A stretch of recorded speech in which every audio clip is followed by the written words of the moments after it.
होना तो इसे एक ट्रायल चाहिए था, लेकिन ऐसा लग रहा था जैसे फायरिंग स्क्वाड बस ऑर्डर दिए जाने का इंतजार कर रहा हो। 1989 के क्रिसमस के दिन रोमेनियन डिक्टेटर निकोलाई चाउसेस्कू और उनकी वाइफ एलेना को एक छोटी सी मिलिट्री क्लासरूम में एक टेम्पररी कोर्ट में लाया गया। लेकिन महज 1 घंटे से भी कम टाइम के बाद ही वो दोनों एक कंक्रीट की दीवार के पास मरे पड़े थे। उनके शरीर को गोलियों से छलनी कर दिया गया था और इन दोनों के इस एग्जीक्यूशन की वीडियो जल्द ही दुनिया को हिला देने वाला था। इस ब्लर फुटेज के विजुअल्स में दिख रहा था एक खूंखार डिक्टेटर और उनकी वाइफ की खून से सनी लाइफलेस बॉडी जो एक दीवार के सहारे टिकी थी।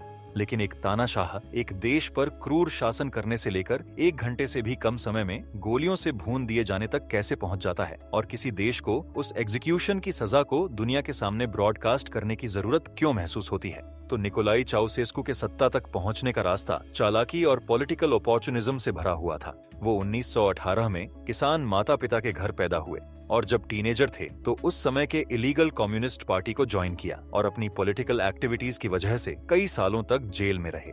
फिर जब 1965 में रोमेनिया के सबसे पहले कम्युनिस्ट लीडर और चाउसेस्कू के प्रीडिसेसर गेओर्गे गेओरेगुदेज की मौत हुई, तब निकोलाई चाउसेस्कू सत्ता में आया और इनिशियली उसने खुद को एक प्रोग्रेसिव और डिफरेंट सोच रखने वाले शख्स के रूप में प्रेजेंट किया। और उस वक्त जहां बाकी ईस्टर्न ब्लॉक के लीडर्स मॉस्को के दबाव में थे, तब उसने 1968 में चेकोस्लोवाकिया पर सोवियत के हमले को ओपनली क्रिटिसाइज किया और उसने वेस्ट जर्मनी, इजराइल और यहाँ तक कि यूनाइटेड स्टेट्स के साथ भी डिप्लोमेटिक रिलेशंस बनाए। चाउसेस्कू की जो इंडिपेंडेंट फॉरेन पॉलिसी थी, उस वजह से देश और विदेशों में उसकी खूब तारीफ हुई। इसी कारण से 1969 में रिचर्ड निक्सन ने बुखारेस्ट का दौरा किया और वो पहले अमेरिकन प्रेसिडेंट थे जिसने किसी भी कम्युनिस्ट कंट्री को विजिट किया हो।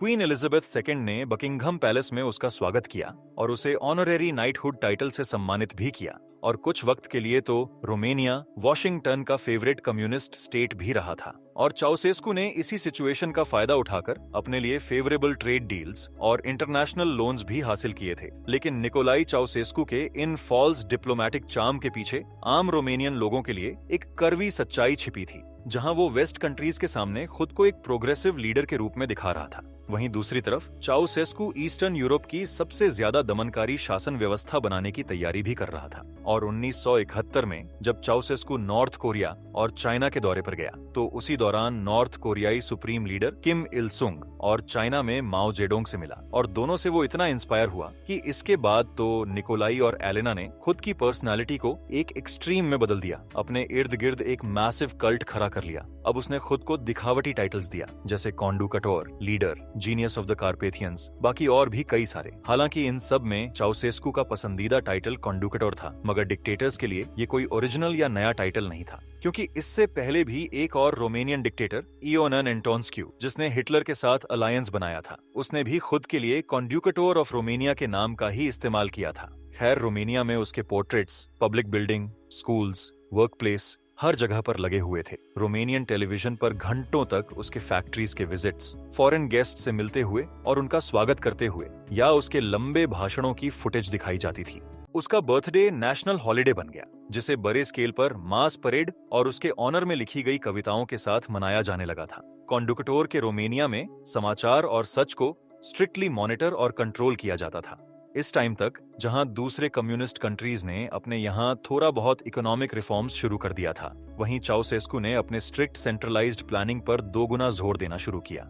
उसने लार्ज स्केल पर इंडस्ट्रियलाइजेशन प्रोजेक्ट्स को शुरू किया, जो उस वक्त इकोनॉमिकली बिल्कुल भी सही डिसीजन नहीं था, जैसे कि स्टील फैक्ट्रीज जो कि रॉ मटेरियल्स वाली जगह से बहुत दूर बनाई गई थी, और वहीं जो ऑयल रिफाइनरीज थी वो इंपोर्टेड क्रूड ऑयल की प्रोसेसिंग करके घाटे में चल रही थी। लिहाजा ये सारे massive expensive projects Romanian resources को खत्म कर रहा था। और उस समय रोमेनिया में जो सामान प्रोड्यूस किया जा रहा था वो इतने खराब क्वालिटी वाला था जो कि वर्ल्ड मार्केट में कम्पीट ही नहीं कर सकता था। खैर, इधर चाउसेस्कू की वाइफ एलेना, जो मुश्किल से बस 4th ग्रेड तक पढ़ी थी, जिसने चोरी के रिसर्च पेपर्स और फॉर्ज्ड सर्टिफिकेट्स के जरिए खुद को दुनिया के सामने एक वर्ल्ड क्लास केमिस्ट और इंजीनियर के रूप में दिखाया था, और उसमें कोई असली काबिलियत न होने के बावजूद भी उसे हाई साइंटिफिक पोजीशंस पर अपॉइंट किया गया था, और फाइनली वो देश की डेप्यूटी प्राइम मिनिस्टर भी बन गई। और जब भी फॉरेन साइंटिस्ट्स जो उससे मिलते थे, वो लोग बेसिक केमिस्ट्री में भी उसकी स्टूपिडिटी को देखकर भौचक्के रह जाते थे। यहाँ तक कि रोमेनियन एकेडमिक्स को उसके झूठे ग्राउंड ब्रेकिंग रिसर्च का हवाला देने के लिए मजबूर होना पड़ता था। चाउसेस्कू किसी भी हाल में लोगों पर अपना कंट्रोल बनाए रखना चाहता था। इसके लिए उसने इतिहास की सबसे बड़ी और सबसे ब्रूटल अपनी सीक्रेट पुलिस फोर्स सेक्यूरिटाटे की मदद ली। सेक्यूरिटाटे में 11,000 से ज्यादा एजेंट्स और करीब आधा मिलियन इन्फॉर्मर्स थे, जबकि देश की आबादी सिर्फ 23 मिलियन थी। इसका मतलब ये था कि हर 30 में से एक रोमेनियन अपने पड़ोसियों, कॉलीग्स, फ्रेंड्स और फैमिली मेंबर्स के बारे में इंफॉर्मेशन दे रहा था। सिक्योरिटी सर्वेलेंस दम घोंटने वाली थी। टेलीफोन टैप किए जा रहे थे, चिट्ठियां खोलकर पढ़ी जाती थीं। होटल के कमरों और प्राइवेट अपार्टमेंट्स पर भी नजर रखी जाती थी और जासूसी के लिए इन सब जगहों पर स्पाई इक्विपमेंट लगाए गए थे। इसकी वजह से जब लोगों को कुछ सेंसिटिव बातें करनी होती तो उस वक्त नलों से पानी बहाते थे ताकि स्पाई लिसनिंग डिवाइसेस में उनकी बातें टैप ना हो। इतना ही नहीं, घरों के टाइपराइटर्स को पुलिस के पास रजिस्टर कराना पड़ता था ताकि अगर कोई अनोनिमस लेटर हो तो राइटिंग सैंपल्स की हेल्प से उसका पता लगाया जा सके। चाउसेस्कू का पागलपन इतना बढ़ गया था कि उसने पॉपुलेशन बढ़ाने के लिए रिप्रोडक्शन पर भी कंट्रोल करना शुरू कर दिया, क्योंकि उसे लगता था कि यह एक नेशनल स्ट्रेंथ का मामला है और जितनी ज्यादा देश की पॉपुलेशन होगी उसका पावर उतना ही ज्यादा होगा। इसी सनक की वजह से उसने 1966 में अबॉर्शन और कॉन्ट्रासेप्शन पर बैन लगा दिया। और हैरानी की बात तो ये थी कि महिलाओं के लिए ये मैंडेटरी था कि उन्हें अपने वर्क प्लेस पर गायनिकोलॉजिकल टेस्ट कराना पड़ता था, जिससे कि उनकी प्रेगनेंसी का पता लगाया जा सके। इतना ही नहीं, जो लोग कम से कम 5 बच्चे पैदा नहीं कर पाते उन्हें ज्यादा टैक्स देना पड़ता था। रिजल्ट ये हुआ कि उसकी इसी पॉलिसी की वजह से अनसेफ और इलीगल अबॉर्शंस की बाढ़ आ गई और अनाथालय ऐसे अनवांटेड बच्चों से भर गया जिन्हें वहां काफी हॉरिफिक कंडीशंस में पाला जाता था। आप सोच सकते हो कि ये एक ऐसी ह्यूमैनिटेरियन डिजास्टर था जिसका पूरा खुलासा तब तक नहीं हुआ जब तक कि रोमेनियन रिजीम कोलैप्स नहीं हुआ था। 1980 के दशक तक निकोलाई को फॉरेन डेट चुकाने का ऑब्सेशन चढ़ा और इसके बाद तो चाउसेस्कू ने ऐसी हार्श ऑस्टेरिटी पॉलिसीज इम्पोज कर दिया। इसके कारण पहले से ही परेशान जनता को अब बेहिसाब मुश्किलों का सामना करना पड़ रहा था। लोगों में खाने पीने की चीजों और राशन को सख्ती से बांटा जाने लगा। महीने में 10 अंडे, रोजाना हाफ ब्रेड, हर 2 हफ्ते में 100 ग्राम मक्खन दिया जाता और मीट तो दुकानों से गायब ही हो गया था। लोगों के लिए इलेक्ट्रिसिटी को डेली कुछ घंटों तक ही लिमिट कर दी गई। यहाँ तक कि रोमेनिया की सीवियर विंटर के मौसम में भी हीटिंग भी लिमिटेड थी। वहीं चाउसेस्कू फैमिली पूरी लग्जरी में रह रही थी। उनके यहाँ किसी भी चीज की कमी नहीं थी। उनका मेन रेसिडेंस प्रीमा पैलेस, उसमें सोने के बाथरूम फिटिंग्स, क्रिस्टल के झूमर और सिल्क कारपेट से भरा था और कहा जाता है कि एलेना डिजाइनर कपड़े और ज्वेलरी जमा करती थी। और जब देश भर में इतनी बुरी तरीके से मैल न्यूट्रिशन फैला हुआ था तब भी चाउसेस्कू और family specially grown organic foods खाया करता था। उनका बेटा नीकू चाउसेस्कू शराब पीकर कार एक्सीडेंट करने और असॉल्ट्स के लिए बदनाम था, लेकिन उसे अपने किए की सजा कभी भी भुगतनी नहीं पड़ी। रोमेनियन लोगों ने एक dark fatalistic sense of humour develop कर लिया था जो बंद दरवाजों के पीछे फुसफुसाकर कही जाने वाली जोक्स में झलकता था। लेकिन इस फ्रस्ट्रेशन के नीचे उनका गुस्सा धीरे धीरे बढ़ रहा था और एक क्रांति की चिंगारी जो हंगेरियन बॉर्डर के पास बसे वेस्टर्न सिटी टिमिसोआरा से आई। और दिसंबर 1989 में जब ईस्टर्न यूरोप में कम्युनिस्ट रिजीम्स कोलैप्स हो रहा था, तब एक पास्टर लाजलो, जो एक ethnic Hungarian reform church minister थे, उन्होंने माइनॉरिटीज पर शासन के अत्याचार और चाउसेस्कू के सिस्टमेटाइजेशन प्रोग्राम के तहत गांवों को बर्बाद करने के खिलाफ आवाज उठाई, जो ट्रेडिशनल रूरल कम्युनिटीज को डिस्ट्रॉय करने और किसानों को कंक्रीट के फ्लैट्स में जबरदस्ती रहने के लिए मजबूर करने की योजना थी। जब अथॉरिटीज ने 16 दिसंबर को उस पास्टर को उनके चर्च वाले घर से अरेस्ट करने की कोशिश की तो उनके फॉलोअर्स उन्हें प्रोटेक्ट करने के लिए जमा हो गए और उन्हें बचाने उनके घर के चारों तरफ एक ह्यूमन चेन बनाकर खड़े हो गए। और ये जो शुरुआत में एक पास्टर के प्रोटेक्शन के लिए एक छोटे से प्रोटेस्ट के रूप में शुरू हुआ था, वो देखते ही देखते जल्दी ही मैसिव एंटी गवर्नमेंट प्रोटेस्ट्स में बदल गया। प्रोटेस्ट में लोगों का रिएक्शन इतना इंटेंस और ब्रूटल था, लिहाजा चाउसेस्कू को खबर दी गई और उस समय ईरान में छुट्टियां मना रहे चाउसेस्कू ने रोमेनिया लौटने से पहले ही मिलिट्री एक्शन का ऑर्डर दे दिया। इधर ऑर्डर मिलते ही सिक्योरिटी फोर्सेस ने 17 दिसंबर को टिमिसोआरा के ओपेरा स्क्वायर में इकट्ठा निहत्थे नागरिकों पर ओपन फायर करना शुरू कर दिया। मशीन गन्स की गोलियों का शिकार हुए इन प्रोटेस्टर्स में बच्चे और सीनियर सिटीजन भी शामिल थे। इस शूटिंग में मरने वालों के एग्जैक्ट नंबर में अभी भी डिस्प्यूट है, लेकिन 20 दिसंबर तक दर्जनों प्रोटेस्टर्स मारे जा चुके थे। इतना ही नहीं, इसके बाद सिक्यूरिटाटे ने इन बॉडीज को इकट्ठा किया और उन्हें क्रीमेशन के लिए बुखारेस्ट ले गए ताकि इस मैसेकर के सबूत मिटाए जा सकें। और यही वो टर्निंग पॉइंट था जिसने लोगों के गुस्से को और भी भड़का दिया। लेकिन एक डीपली रिलीजियस देश में मरे हुए लोगों का इस तरह इंसल्ट इस डिक्टेटोरियल गवर्नमेंट के लास्ट एट्रोसिटीज में से एक बन गया। ऊपर से चाउसेस्कू ने इस बार सिचुएशन को पूरी तरह से गलत समझा। उसे लगा कि हमेशा की तरह वो अपनी ताकत दिखाकर और कुछ नेशनलिस्टिक भाषण देकर सिचुएशन को संभाल लेगा। इसलिए 21 दिसंबर को निकोलाई चाउसेस्कू ने बुखारेस्ट के पैलेस स्क्वायर में एक मैसिव रैली ऑर्गेनाइज किया और ये वही पुराना तरीका था जिसका पहले भी अनगिनत बार इस्तेमाल उसने अपनी ताकत दिखाने और पॉपुलर सपोर्ट के लिए किया था। खैर, अपनी पार्टी के वफादारों से घिरा चाउसेस्कू सेंट्रल कमेटी बिल्डिंग की बालकनी में खड़े होकर अपना स्पीच शुरू किया, जिसे रोमेनियन टीवी पर लाइव ब्रॉडकास्ट किया जा रहा था। और उसके भाषण के 8 मिनट बाद ही कुछ ऐसा हुआ जो पहले कभी नहीं हुआ था। जैसे ही चाउसेस्कू ने टिमिसोआरा में फैशिस्ट एजिटेटर्स की निंदा की तो भीड़ में हंगामा मच गया और पहले से सोच समझकर प्लान किया गया ये जो चीयर उसके लिए गूंज रहा था अचानक से चिल्लाने और गुस्से में बदल गया। तभी भीड़ में लोग नारे लगाकर उन जेनोसाइड किए गए प्रोटेस्टर्स के साथ सॉलिडेरिटी शो करने लगे।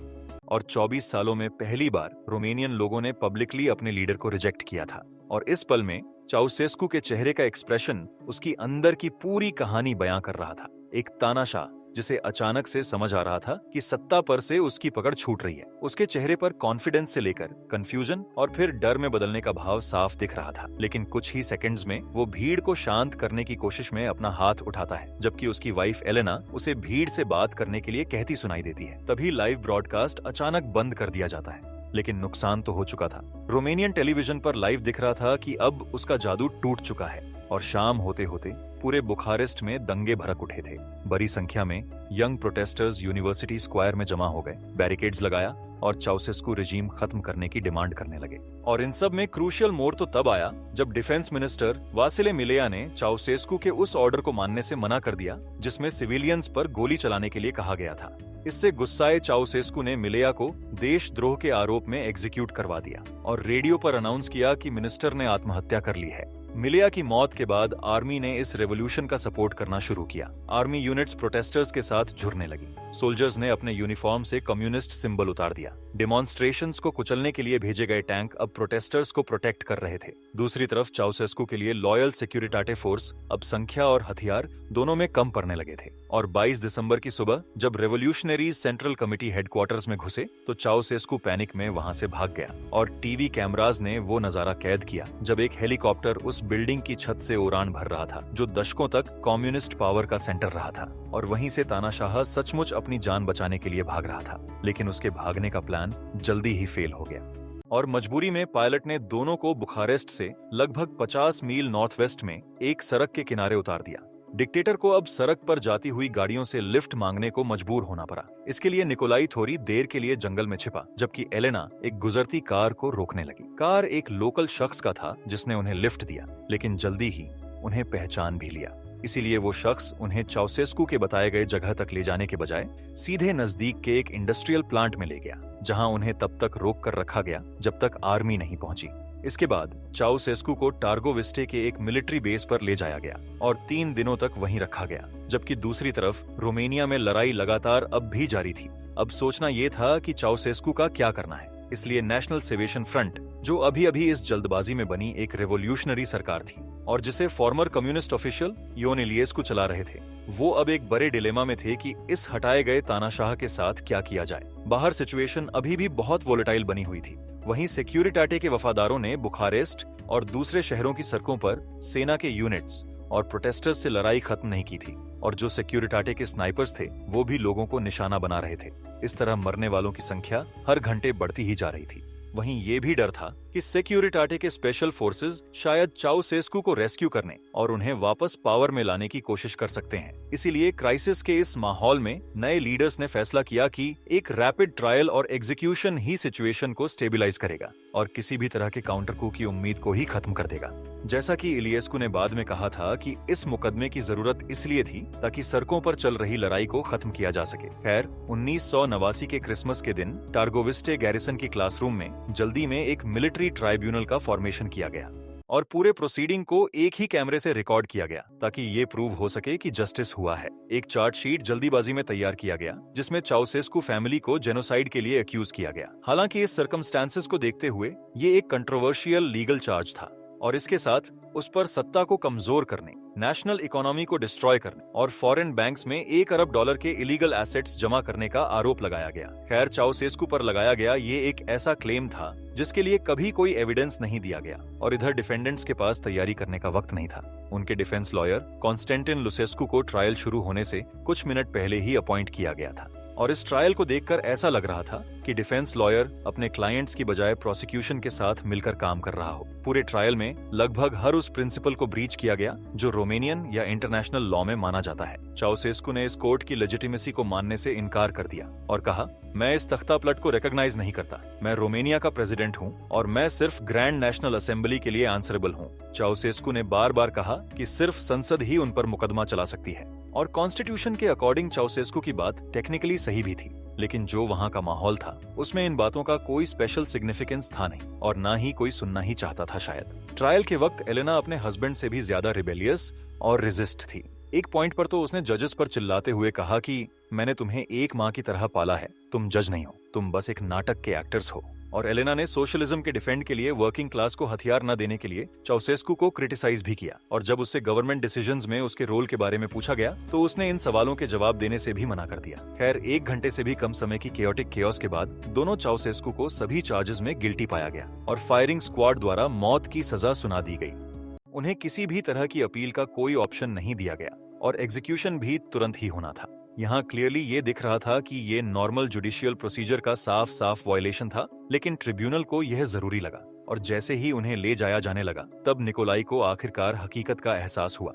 उसने कोर्ट से लास्ट वर्ड्स कहा था, इस दिखावे के बिना भी हमें गोली मार दी जा सकती थी, असली इतिहास इस तरह नहीं लिखा जाएगा। खैर, एग्जीक्यूशन के फैसले के तुरंत बाद सोल्जर्स दोनों को बाहर कोर्टयार्ड की एक दीवार के पास ले गए।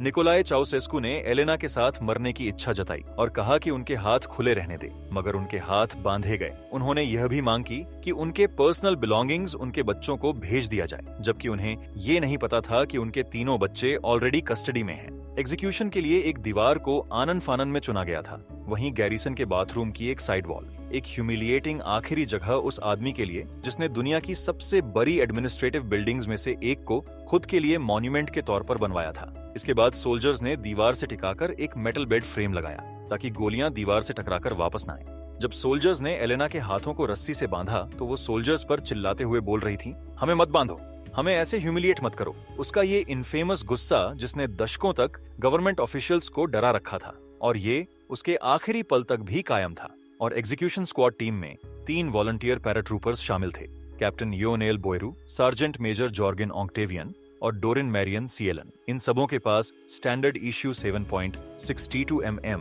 की AKM असॉल्ट राइफल्स थी, जिसमें 30 राउंड मैगजीन थे। बाद में पैराट्रूपर्स ने बताया कि वो उस वक्त इतिहास का बोझ और इस कपल के लिए पर्सनल एंगर दोनों ही महसूस कर रहे थे, जिन्हें वो रोमेनिया की सफरिंग के लिए रिस्पॉन्सिबल मानते थे। और मिलिट्री एग्जीक्यूशंस के ट्रेडिशन के अकॉर्डिंग दोनों की आंखों पर ब्लाइंडफोल्ड्स बांधने के लिए कहा गया, लेकिन उन्होंने इससे इनकार कर दिया। निकोलाई शायद अपने फाइनल मोमेंट्स में डिग्निटी पाने की कोशिश में कांपती आवाज में इंटरनेशनल गाना शुरू कर दिया, जो कि कम्युनिस्ट एंथम है, और एलेना बारी बारी से सोल्जर्स को गालियां देती रही और अपने बच्चों को पुकारती रही। अब ऑर्डर दिया जा चुका था और सिग्नल मिलते ही पैराट्रूपर्स ने तुरंत ही ओपन फायर करना शुरू कर दिया, लेकिन एक प्लान्ड कंट्रोल्ड फायर की बजाय तीनों सोल्जर्स ने आवेश में अपनी अपनी मैगजीन्स उन पर खाली कर दी और इसमें टोटल 90 राउंड गोलियां चलीं। बाद में पैराट्रूपर्स ने इस बात को एक्सप्लेन किया और कहा कि ये उनके सप्रेस्ड एंगर और डर का नतीजा था कि उन्होंने एक्सेसिव फोर्स यूज किया। उन्हें ये भी लग रहा था कि कहीं शायद चाउसेस्कू किसी तरह एक मेजर्ड एग्जीक्यूशन से बच ना निकले। और इस गनफायर की इंटेंसिटी से कैमरा ऑपरेटर इतना घबरा गया, इसलिए उसने सिर्फ आफ्टरमैथ को अपने कैमरे में कैप्चर किया। और जब धुआं छटा तो पता चला कि निकोलाई को 13 बुलेट्स लगी थी और एलेना को 14। निकोलाई के घुटने में भी गोली लगी थी। ये उस शख्स का एक आयरॉनिक एंड था जिसने सिक्योरिटी इंटरोगेशंस में न जाने कितने ही पॉलिटिकल प्रिजनर्स को नी ब्रेकिंग टॉर्चर सहने पर मजबूर किया था। इसके बाद एक आर्मी डॉक्टर ने दोनों शवों को चेक किया और फिर डेड डिक्लेयर करते हुए कहा, कॉन्डुकटोर मर चुका है। फिर सोल्जर्स ने शवों को जल्दी से कैनवास में लपेट दिया। वीडियो में किसी की आवाज सुनाई देती है कि अब रोमेनिया से श्राप हट गया है। खैर, ये एंटायर एग्जीक्यूशन ट्रायल रूम से लेकर मौत की अंतिम डिक्लेरेशन, जिसमें 10 मिनट से भी कम का समय लगा। और इस वीडियो फुटेज से पता चलता है कि चाउसेस्कू ने रोमेनिया में किस कदर आतंक मचा रखा था। भले ही वो क्लियरली मर चुके थे, लेकिन इसके बाद भी सोल्जर्स और ऑफिशियल्स घबराए हुए लग रहे थे। वो अब भी इतने नर्वस थे जैसे कि मानो चाउसेस्कू किसी तरह फिर जिंदा उठ खड़ा हो सकता है। ये डर उसके 24 साल के रिजीम में लोगों पर पड़े साइकोलॉजिकल इम्पैक्ट को परफेक्टली एक्सप्लेन करता है। और ठीक 2 दिन बाद 27 दिसंबर को रोमेनियन टीवी ने ट्रायल और एग्जीक्यूशन की एडिटेड फुटेज ब्रॉडकास्ट की, ऐसी आबादी के लिए जो दशकों तक डर के साये में जी रही थी। अपने कभी अनटचेबल कहे जाने वाले लीडर को मरता हुआ देखना एक साथ हैरान करने और राहत देने वाला था। इसके बाद तो लोग फोटोज देखने के लिए घरों और पब्लिक प्लेसेस पर जमा हो गए। कई लोगों को इस इंसिडेंट के लिए मन में एक साथ राहत और न्याय होने का एहसास था, और साथ ही इस ट्रायल प्रोसीडिंग्स के हेस्टी नेचर को देखते हुए एक डिस्कम्फर्ट सी कॉम्प्लेक्स फीलिंग भी थी। हालांकि स्पेशली क्रिसमस के दिन एग्जीक्यूशन ने इस रेवोल्यूशन को ऑलमोस्ट ऑर्थोडॉक्स क्रिश्चियन नेशन के लिए रीबर्थ का एक रिलीजियस सिंबल बना दिया, और इसके तुरंत बाद देश में आजादी का उत्सव जैसा एक माहौल बन गया, जैसे कोई कार्निवल हो। रोमेनियन लोग अब बिना किसी डर के खुलकर बात करने लगे। बैंड बुक्स दुकानों में मिलने लगी, चर्च डिवोटीज से भर गया, वेस्टर्न गुड्स सीमा पार से आना शुरू हो गया, और एबॉर्शन पर लगा बैन तुरंत हटा लिया गया, और दशकों बाद पहली बार कॉन्ट्रासेप्टिव्स मिलने शुरू हुए। हालांकि इंटरनेशनल लेवल पर इस एग्जीक्यूशन पर मिक्स्ड रिएक्शंस आए। जहां कुछ लोगों ने चाउसेस्कू फैमिली के लिए शोक व्यक्त किया, वहीं कई लोग इस जल्दीबाजी में हुए ट्रायल और एग्जीक्यूशन से डिस्टर्ब थे। यहाँ तक कि वेटिकन सिटी ने भी इस ट्रायल को सही तरीके से प्रोसेस नहीं करने के लिए रोमेनियन सरकार को क्रिटिसाइज किया। खैर, शुरू में चाउसेस्कू और एलेना के शवों को बुखारेस्ट के ही जेंसिया सेमेट्री में कहीं गलत नामों के साथ कब्रों में दफनाया गया था, ताकि गुस्साए लोग कब्रों को नुकसान ना पहुंचा सके, या जो लोग चाउसेस्कू के सपोर्टर्स थे वो वहां जाकर ट्रिब्यूट ना देने लग जाए। लेकिन उनके बच्चों द्वारा कई सालों की कानूनी लड़ाई के बाद फाइनली 2010 में डीएनए टेस्ट से उसकी असली पहचान कंफर्म होने के बाद उनके शवों को फिर से उनके असली नामों के साथ दफनाया गया। और इस ट्रायल और एग्जीक्यूशन की प्रोसीडिंग्स में इतनी जल्दबाजी, जिसने कई कंस्पिरेसी थ्योरीज को हवा दी, जो आज भी कायम है। कुछ लोगों ने दावा किया कि ये पूरा रेवोल्यूशन बस एक दिखावा था, जिसे या तो फॉरेन इंटेलिजेंस एजेंसीज ने भड़काया था, या फिर फॉर्मर कम्युनिस्ट ऑफिशियल्स ने इस मूवमेंट का फायदा उठाया ताकि पावर रीगेन कर सके। यहाँ ये भी फैक्ट है कि कई फॉर्मर कम्युनिस्ट पार्टी मेंबर्स, जिनमें इलियेस्कू खुद भी शामिल थे, जल्दी ही इन लोगों ने खुद को एक नए डेमोक्रेटिक लीडरशिप के रूप में रीऑर्गेनाइज कर लिया। और ये कुछ हद तक इस थ्योरी को सच साबित करती है कि ये एक कंट्रोल्ड और कैलकुलेटेड रेवोल्यूशन था। और ये शक और भी गहरा गया जब ये साफ हुआ कि 22 दिसंबर के बाद हुई ज्यादातर वायलेंस, जिसमें 900 से ज्यादा लोग मारे गए, जबकि चाउसेस्कू को उससे पहले ही डिटेन कर लिया गया था, और ये सब उसके बाद हुआ था। कुछ हिस्टोरियंस का मानना है कि बाद में सिक्योरिटाटे के लोग लड़कर इतना हंगामा पैदा कर रहे थे, वो भी इसलिए कि इस मिलिट्री टेकओवर को जस्टिफाई किया जा सके। जबकि कुछ लोग कहते हैं कि नए लीडर्स डिलिबरेटली आतंकवाद के खतरे को एग्जैजरेट कर रहे थे ताकि अपनी ताकत मजबूत कर सके। यहाँ तक कि उस ट्रिब्यूनल के कुछ मेंबर्स ने बाद में अपनी रोल को लेकर डाउट्स भी जाहिर किया।